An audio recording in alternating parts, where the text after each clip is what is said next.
مطمئنیم شما راجع به گروه‌هایی که جهان رو اداره می‌کنن مثل ایلومیناتی و فراماسونری برنامه‌هایی در فضای مجازی دیدید. قصد ما گسترش افکاری که هنوز هیچ مدرکی برای تئوری‌های پشتش وجود نداره نیست. فقط می‌خوایم از دید تازه‌ای به رابطش با موسیقی یا شاید هم چیزی که ربطش میده صحبت کنیم.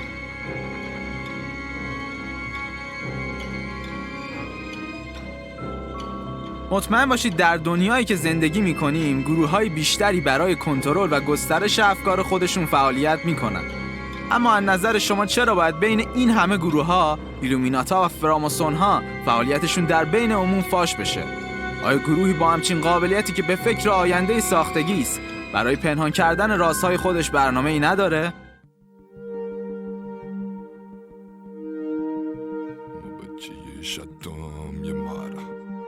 شاید هم از روی قصد فاش میشه تا همه جا راجبش صحبت بشه. مستند و فیلم ساخته شه، سایت و عضوگیری بزنه، سلبریتی‌ها برای جلب توجه خودشون رو با نمادهای اون نشون بدن و یوتیوبرها بشینن درباره تئوری‌های مسخره برنامه بسازن و پول در بیارن بدون اینکه اتفاقی براشون بیفته. اگه من جای چشم جهانبین بودم حتما اینا رو یه بلایی سرشون میآوردم، حداقل ریپورتشون میکردم، نه اینکه برنامه‌هاشون روز به روز بازدیدش بیشتر شه و کنترل دنیا رو از دستم بگیرن. یکی این کنترل رو این بچه بگیره. تو جای خودت هم نیستی کا چشم جهانبین دیگه چیه نمیذارم.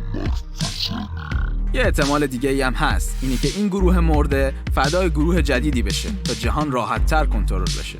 اما موسیقی، سلبریتی ها و افراد مشهور چرا تو این بازی بیشتر دیده میشن؟ آیا واقعا افرادی مثل جیزی و بیانسه اعضای اصلی ایلومیناتی هستن؟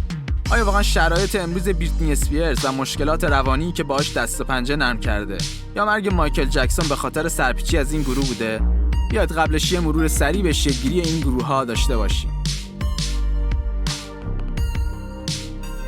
فراماسونری در ابتدا به عنوان یک جنبش لیبرال در دوره اصلاحات اروپا کار خودش را آغاز میکنه. البته خیلی‌ها معتقدن این داستان و ریشش به خیلی سال قبل از این برمیگرده. شعار این جنبش برابری، مساوات، برادری بوده که نمیدونم چرا هر ستاش یکیه.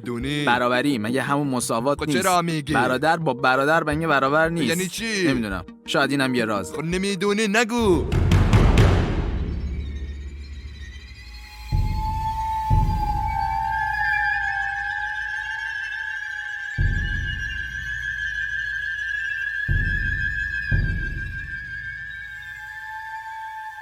طبق مطالبی که تو سایت‌های مرجع موجوده، این جنبش تو انقلاب‌های بزرگی مثل انقلاب آمریکا در برابر انگلیس، انقلاب کبیر فرانسه، انقلاب مشروطه ایران و جنبش‌هایی در اسپانیا و آمریکای جنوبی نقش موثری داشت. اینا همه جا بودن. فراماسون‌ها به انجام مراسمات عجیب و عضوپذیری عجیب‌تر و نمادگرایی شدید معروف هستند. اشتباه بین مردم به عنوان شیطان پرست ازشون یاد میشه، اما در واقعیت شما باید به یکی از سگانه‌های آیین ابراهیمی یعنی یهودیت، مسیحیت و اسلام معتقد باشید تا در اون عضو شید. البته از قرار در خود این جنبش حزب‌های گوناگون دیگه‌ای هم شکل گرفته. اما ایلومیناتی در عصر روشنگری سال 1776 در باواریا، آلمان امروزی، توسط فردی به نام آدام وایس هاوپت، چه سخت اسمش، پایه‌گذاری شد. طبق یه افسانه آدام در زندگی شخصیش با مسائل مذهبی به مشکل برمیخوره و رئیسی مسیحی داشته که اون رو اذیت میکرده و از قرار آدم خشک مذهبی هم بوده و آدام از همون موقع به فکر تشکیل گروهی میفته. در دانشگاه وقتی کشور و اوضاعش به هم ریخته بود شروع به تشکیل این گروه میکنه. هدف ایلومیناتی کاهش جمعیت جهان و مانع شدن از نفوذ مذهب به زندگی مردمه. کجا مطمئنی اینقدر؟ حالا اینکه امروز این دو گروه یعنی ایلومینات ها و فراماسون ها با همدیگه هستن یا نه، یا اینکه چرا نمادهای فراماسون ها به ایلومینات ها نسبت داده شده، یه سواله. تو همش میگی چرا؟ تو چی میدونی پر؟ شاید به اشتباه بین مردم جا افتاده و یک باور غلطه. شاید هم جفت این جنبش ها شکست خوردن و توسط جنبش جدیدی فاش شدن. تو پای غلطی. اما نکته جالب اینه که آدام در اون زمان بر علیه انجمن چلیپای گلگون که فرقه‌ای از فراماسونری بود جنبش ایلومیناتی را راه اندازی کرد.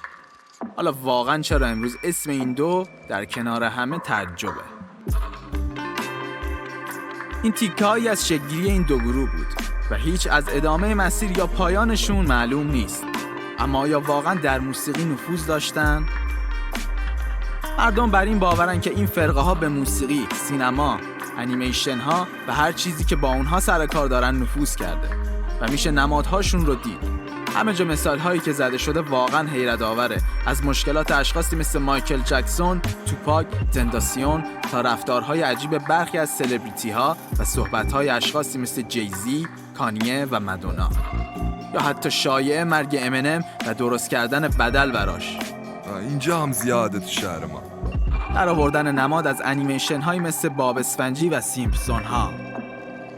هیچ کس نمیتونه به طور قطعی بگه که چه خبره، اما در موسیقی چیزی که به چشم میاد سوء استفاده لیبل ها از هنرمنداشونه. لیبل های موسیقی به دنبال افرادی هن که به دردشون بخوره و میگردن تا استعدادشون و زندگیشون رو برای تجارت تباه کنن. حالا تصور کنید برای درآمد بیشتر چه چیزی جلب توجه میکنه.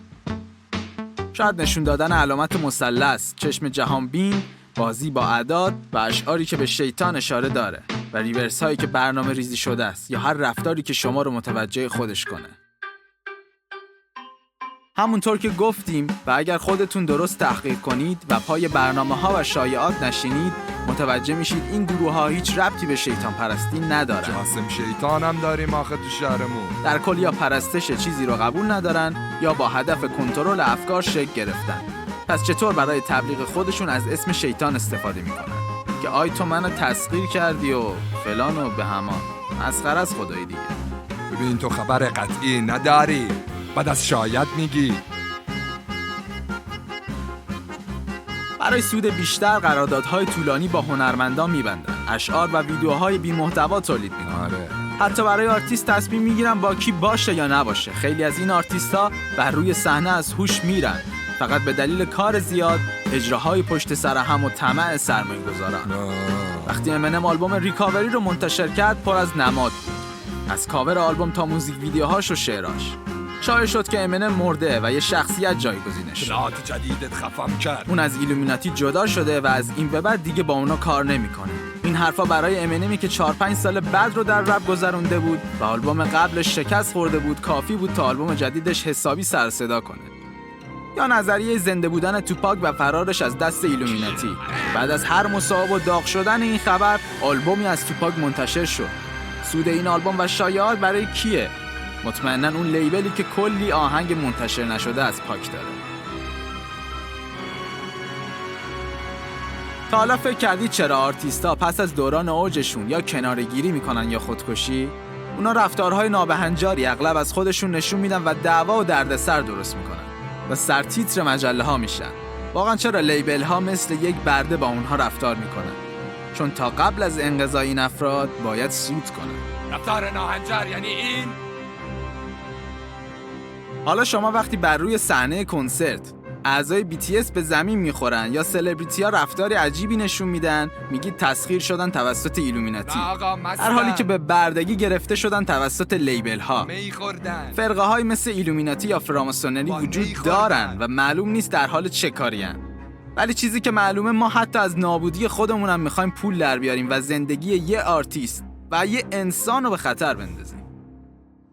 بیاید تئوری های پوچ رو قبول نکنیم و سطح شعور خودمون رو افزایش بدیم. خب نمیخواد تو به من درس بدی. تا آرتیستا برای دیده شدن از شایعات و مثلث و 666 ستا و 6 داره و از این چرت و پرتا استفاده نکنه. یا برمون نینه بونمون بیارم بزنم. ممنون که گوش کردی. اگه میخوای با تعصب کامنت بذاری و هیت بدی، برو یه نفس عمیق بکش و یه بار دیگه برنامه رو ببین. تو به هیت نمیخوری کای. مواظب خودت باش. اگه ما دیگه برنامه تولید نکردیم، ایلومیناتی ما رو نکشته، مدیر لیبلا دستیسه کردن. یا حق.